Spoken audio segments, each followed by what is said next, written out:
우리가 가끔 착각하는 게 풍성할 때,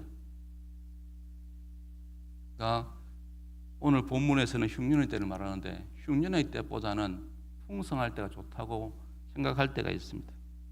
모든 것이 넉넉하고 또 모든 것이 뜻대로 되어지고 모든 것이 잘 될 때가 좋다고 생각합니다. 그런데 우리가 또 경험한 것처럼 또 꼭 그런 것만은 아니지 않습니까? 이 땅에서의 풍성함, 이 땅에서의 형통함, 그게 좋은 것 같지만 또 한편으로는 이 땅이 죄가 만연한 세상이다 보니까 무조건 좋은 게 좋은 것이 아니라는 걸 또 우리가 경험하지 않습니까?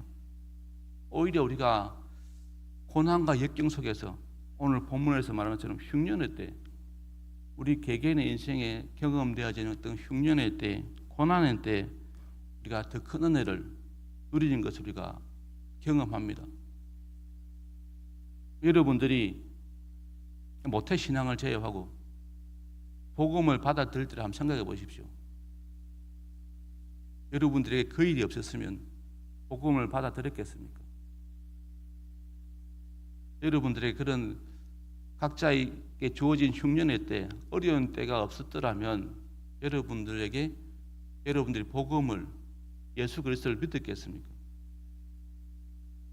우리가 고난과 역경 가운데 우리에게 하나님의 은혜가 있음을 부정할 수 없습니다. 오늘 본문도 이스라엘이 흉년이 들었는데 또 흉년의 이때에 또 하나님이 주는 은혜가 있음을 우리가 보게 됩니다. 그걸 생각해 보고자 합니다. 지금 이스라엘 곳곳에서 흉년으로 사람들이 고통을 당하고 있습니다. 많은 사람들이 흙이진 배를 안고 자야 합니다. 마치 우리가 보릿고개 때 경험했던 그 흉년을 지금 이제 이스라엘이 경험하고 있습니다. 그런데 이 흉년이 하나님의 사람들, 특별히 지금 말하면 신학생들, 선지 성도들이 모인 곳에서도 예외가 아니었습니다. 그들이 더 이 흉년을 피부로 느끼고 있습니다. 왜냐하면 그들은 자력으로 사는 사람이 아니라 누구의 도움으로 사는 사람들이지 않습니까? 그러니까 외부의 도움으로 이제 살아가는 삶이었는데 흉년이 되니까 당연히 사람들이 이제 자기들도 먹을 게 없으니까 돕는 게 가능했겠습니까? 그러다 보니까 이제 지원이 끊기니까 이 선지 성도들도 엘리사의 제자들도 이런 고통을 겪게 되어집니다. 그런데 엘리사가 지금까지 행한 것을 보면 기적을 통해서 하나님이 복의 통로로 살아왔지 않습니까? 그렇다면 또 이때에 기적을 베풀어서 배고픈 제자들을 먹일 수 있는 그런 능력이 있는 사람입니다. 그런데 보니까 그런 기적을 행하지 않습니다. 오히려 우리가 생각하기에 이때에 엘리사가 기적을 행해서 제자들을 먹이면 그 고통 가운데 있는 사람들이 엘리사의 기적을 보고 더 많은 사람들이 믿지 않을까? 더 많은 사람들에게 믿음을 심어줄 수 있는 기회로 보이는데 엘리사가 그렇게 하지 않습니다. 정확히 말하면 하나님께서 허락하지 않는 모습으로 보이고 있습니다. 앞서 보십시오. 가부의 기련병 사건이나 이런 사건들을 보면은 충분히 할 수 있는 그런 상황인데 그렇게 하나님을 드러낼 수 있는 상황인데 하나님께서 허락하지 않습니다. 그대로 그 아픔을 겪게 하십니다. 우리가 코로나 때 교회가 코로나를 몸소 체험한 것처럼 오늘 하나님께서도 이 흉년의 때를 엘리사의 제자들 또 신학생들에게 그 아픔을 그대로 겪게 하십니다. 온몸으로 받아들이고 피부로 느끼게 하시는 모습을 보여주고 있습니다. 그렇다 보니 그들도 이제 삶을 위해서 목숨을 위해서 먹을 걸 찾는데 들로 나가서 풀을 뜯어 왔는데 그 풀을 통해서 죽을 끓이는데 그게 못 먹을 죽이었습니다. 이게 독성이 있는 그런 식물이었습니다. 식용이 아닌 것을 따다가 죽을 쓰다 보니까 거기에 독이 있어서 못 먹는 그런 모습을 지금 보여주고 있습니다. 그런데 하나님께서 또 엘리사에게 은혜를 주셔서 그 독을 해독해서 먹을 수 있게 하시는 모습을 지금 보여주고 계십니다. 흉년의 때 엘리사와 그 제자들에게 임한 하나님의 은혜는 흉년을 벗어나는 것이 아니었습니다. 흉년의 때 배벌리 먹는 것도 아니었습니다. 흉년의 때 풀죽을 먹는 은혜였습니다. 동일하게 그 고통을 경험하면서 같이 그 흉년을 체험하면서 거기에 임하는 하나님 은혜를 지금 이야기하고 있습니다. 우리가 생각할 때는 거룩한 공동체니까 하나님께 특별하게 구별해서 이 선지 성도들에게는 이걸 피하게 하시고 그걸 통해서 하나님이 더 큰 영광을 드러낼 것처럼 할 수 있는데 하나님은 그게 아니라 그걸 몸소 그들로 경험하게 함을 통해서 또 그 가운데 임하는 하나님 은혜를 경험하게 하는 그런 모습을 보여주고 있습니다. 그러니까 흉년의 때 지금 이제 풀죽을 썼는데 그 풀이 독성분이 있어서 그걸 먹는 사람을 죽이게 하는 죽음으로 이르게 하는 그런 죽이었는데 하나님이 그걸 해독하게 하셔서 먹게 하시는 것처럼 하나님 방법으로 지금 그들에게 은혜로 임하셔서 그 흉년을 벗어날 수 있게 하시는 모습을 보게 되어집니다. 그러니까 흉년의 때 흉년을 겪는 것이 아니라 지금 잘 이기게 하시는 모습, 하나님의 방법으로 그 흉년을 벗어나고 극복해 하는 모습을 보이고 있습니다. 그러던 사이 이제 한 사람이 이 선지자들에게 이 신학생들에게 이제 식물을 가져옵니다. 42절에 그 내용이 나와 있습니다. 한 사람이 엘리사에게 와서 보리떡 20개 하고 또 채소를 가져와서 그들이 먹을 수 있게 이제 하는 모습을 보입니다. 이게 어째 보면 평상시 같으면 이게 당연한 겁니다. 평상시 같으면 이게 크게 감동이 될 거리가 아닌데 지금 원체 큰 흉년을 경험하다 보니까 이렇게 그냥 당연하게 드리는 것이 우리에게는 큰 헌신으로 지금 보게 되어집니다. 그게 바로 흉년의 때이기 때문입니다. 우리가 있을 때 드리는 것보다 없어도 드리는 것이 같은 것이지만 우리가 다르게 느껴지지 않습니까? 내가 어려움에 있는데 나보다 더 어려운 사람이 나를 도와주면 그게 얼마나 큰 감동이 됩니까? 그 사람도 넉넉하지 않은데 그 어려움을 함께 동참하는 그 모습이 감동을 줍니다. 제가 말씀을 준비하면서 우리 교회가 코로나 때 정확하게 말하면 2020년 7월부터 맥주감사주일부터 작년 추수감사주일까지 구제하고 특별구제, 특별성교응급을 제가 정리한 그 내용을 살펴보니까 그 금액이 자그마치 1억이 넘었습니다. 우리가 그 코로나 어려운 때 우리도 어려운데 그때 우리가 이웃을 돌아보고 선교한 헌금이 정확하게 1억 1천만 원, 1억 1,600만 원.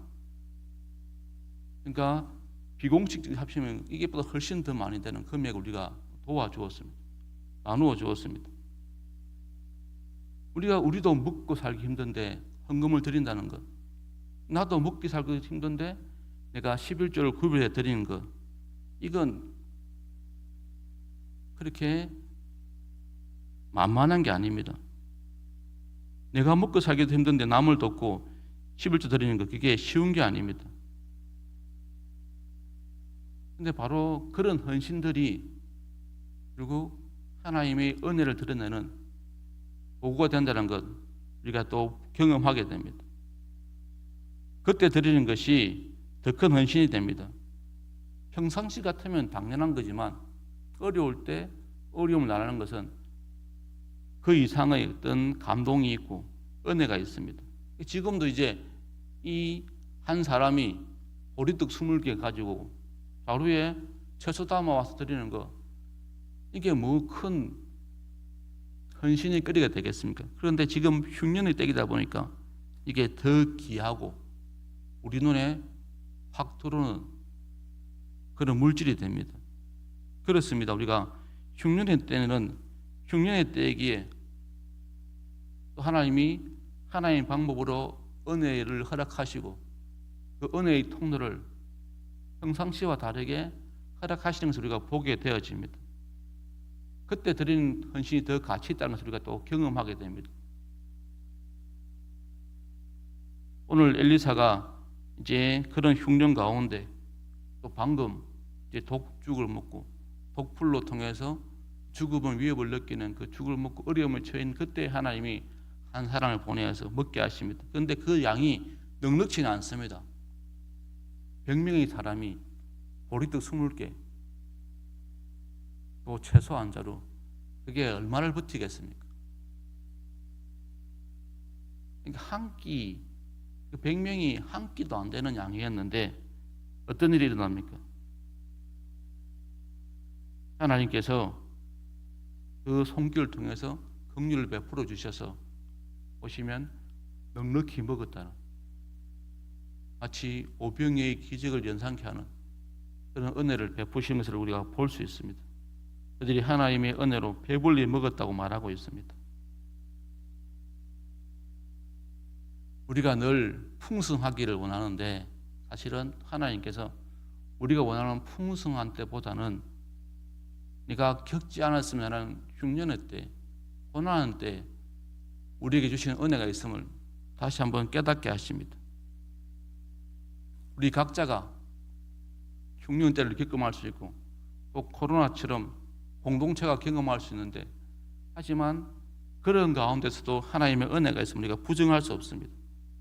오늘 말씀도 보리떡 20개와 채소 한 자루, 이걸 통해서 먹이신 하나님의 모습을 통해서 우리가 깨닫는 것은 이런 흉년 같은 어려운 시기에 하나님께서 하나님 방법으로 가능케 하시는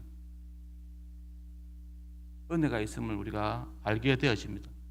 우리 교회가 코로나 어려운 때 지역을 위해서, 어려운 교회를 위해서 도왔던 것처럼 그런 손길들을 통해서 하나님의 은혜를 누리게 하신다는 겁니다. 우리가 실패했기 때문에 그때만이 우리가 경험할 수 있는 은혜가 있습니다. 우리가 병상에 있을 때 우리 경험하는 은혜가 있지 않습니까? 우리가 겪지 않았으면 하는 그 일을 통해서 하나님 우리에게 특별한 은혜를 주신다는 것입니다. 그때만이 받을 수 있는 은혜가 있다는 겁니다.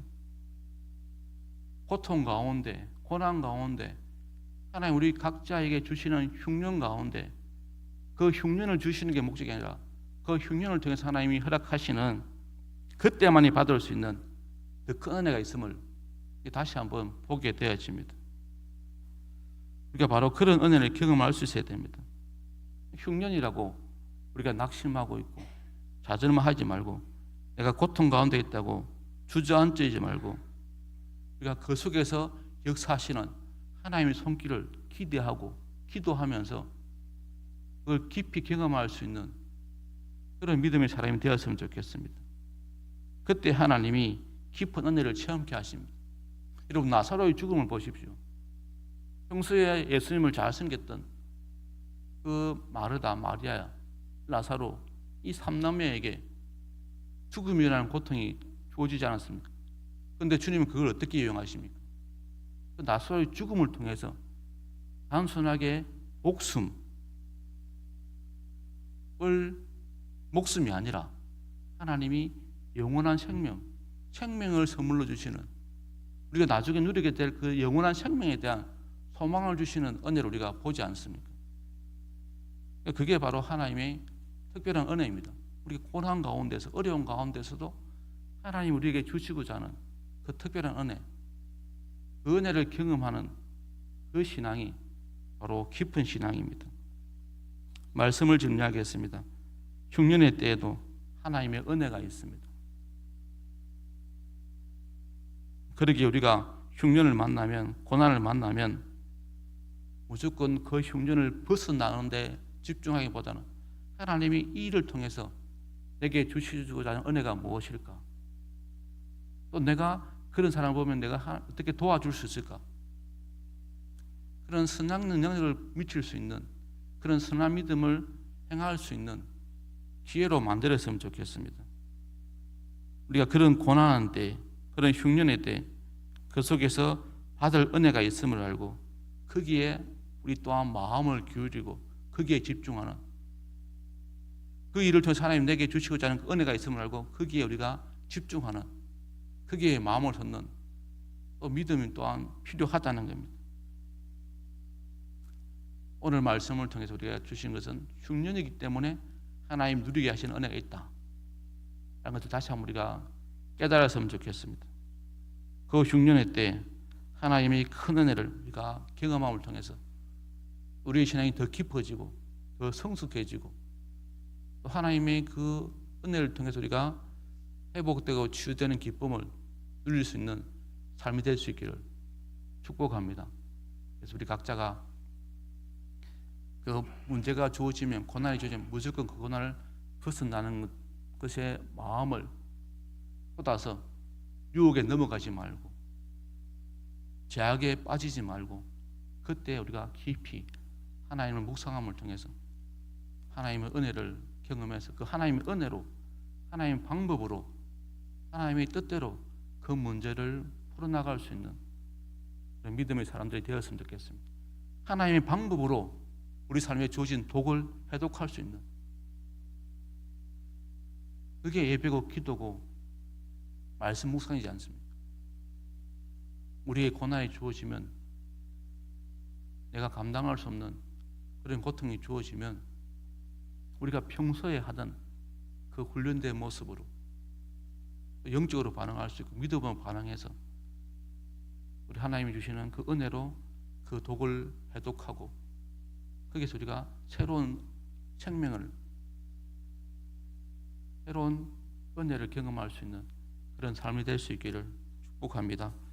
기도하시겠습니다.